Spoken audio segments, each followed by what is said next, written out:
آج ایک خبر آئی ہے کہ امریکہ میں پاک پیک ایک آرگنائزیشن ہے جو کہ پاکستانی امریکنز نے بنائی ہے، اور وہ ایک لابنگ آرگنائزیشن ہے جو پاکستان کے لیے امریکہ میں پاکستان کے بہاف پہ وہ لابی کرتے ہیں۔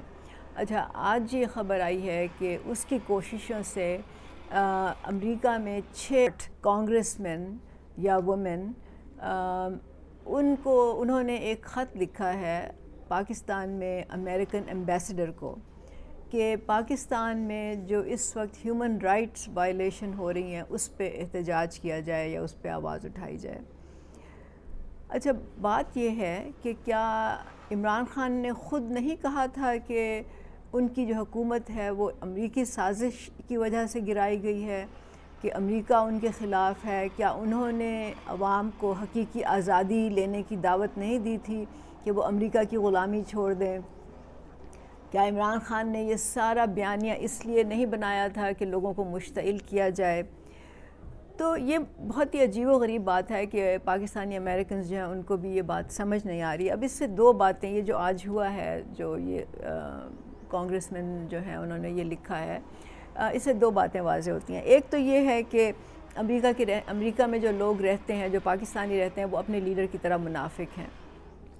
ان کو یہ ٹھیک لگتا ہے جب ان کے بہاف پہ امریکہ جو ہے وہ پاکستان کے اندرونی معاملات میں مداخلت کرے، لیکن اگر وہ کسی اور کے بہاف پہ کرے تو پھر جو ہے اس کو سازش اور رجیم چینج اور پتہ نہیں کیا کیا نام دیے جاتے ہیں۔ اور دوسری بات یہ پتہ چلتی ہے کہ اگر فوج واقعی ان کے مطابق امریکہ کی غلام ہے تو پھر تو عمران خان کو بھی فوج لے کے آئی تھی۔ مطلب یہ تو ہمیں سب کو معلوم ہے، یہ تو اوپن عمران خان نے خود بھی اس کا اعتراف کیا ہے، اس کے تو ڈاکیومنٹس موجود ہیں۔ تو اس کا مطلب ہے کہ خان کا جو پورا پروجیکٹ تھا وہ امریکہ نے ہی لانچ کیا تھا۔ اس کا یہ بھی مطلب ہے کہ جب اس کو اپریل 2022 میں ہٹایا گیا تو وہ اس لیے ہٹایا گیا کیونکہ اس کی جو مقبولیت تھی وہ ایک دم نیچے گر رہی تھی، اور امریکہ یہ چاہتا تھا کہ اس کو دوبارہ سے مقبول کرایا جائے اور اس کا گراف جو ہے وہ اوپر کیا جائے۔ تب تک فوج کو تو سمجھ آ چکی تھی کہ انہوں نے ایک غلطی کی ہے، لیکن امریکہ نے اپنا وہ پروجیکٹ جو تھا وہ تو نہیں چھوڑنا تھا، تو اس لیے اس کو پھر نعرے سکھائے گئے کہ جو نعرے لوگوں کے دل کو ٹچ کریں، لوگوں کے جذبات کو مشتعل کریں، ان کو غیرت دلائیں، مطلب امریکی سازش، حقیقی آزادی۔ اس طرح سے وہ عمران خان کا ایک اسٹرانگ مین یا مولا جٹ کا ایک امیج کھڑا کیا گیا، جو کہ ظاہر ہمارے جو عوام ہیں ان میں وہ بہت پسند کیا جاتا ہے۔ پھر انہوں نے فوج کو جو گالیاں دینی شروع کر دیں اور فوج کو جو برا بھلا کہنا شروع کر دیا۔ پاکستان میں ہمیشہ ایک سیگمنٹ ہے پاپولیشن کا جو کہ ہمیشہ فوج کے خلاف بولتا ہے، اس کی بھی ہمدردیاں ان کے ساتھ شامل ہو گئیں، اور انہوں نے ایک ایسا واویلا مچایا اور سوشل میڈیا پہ ایک طوفان بدتمیزی انہوں نے برپا کیا، اور انہوں نے فوج کے لوگوں کو غدار کہنا شروع کیا۔ اب آپ کو معلوم ہونا چاہیے کہ کسی بھی فوجی کو غدار کہنا یا ملک دشمن کہنا ایک سب سے بڑی گالی ہوتی ہے۔ کون فوجی یہ برداشت کرے گا بغیر ثبوت پہ کہ اس پہ الزام لگا دیا جائے؟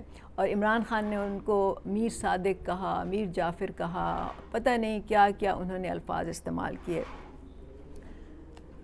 تو لیکن اب کیونکہ ظاہر ہے کہ فوج جب ان کے ساتھ نہیں کھڑی ہوئی تھی تو اب اس کے بعد پھر انہوں نے فوج کو پیغام بھیجنے شروع کر دیے۔ وہ بھی ریکارڈڈ ہے، ان کی اپنی ویڈیوز ہیں خان صاحب کی جس میں انہوں نے یہ کہا ہے، اور اب جو ہے وہ آخری ایک ڈچ ایفرٹ کر رہے ہیں کہ کسی نہ کسی طرح امریکہ جو ہے وہ ان کی مدد کو آ جائے، امریکہ جو ہے وہ ان کو دوبارہ اقتدار میں لے آئے، اور امریکہ جو ہے ان کا ایک کیا کہنا چاہیے اسپانسر بن جائے۔ تو پلیز میں ان سب سے لوگوں سے کہوں گی جو باہر بیٹھے ہوئے ہیں، میک اپ یور مائنڈ۔ کیا فوج امریکہ کی غلام ہے یا آپ لوگ اور عمران خان امریکہ کا غلام ہے؟ ذرا سوچ سمجھ کے اس کا جواب دیجیے۔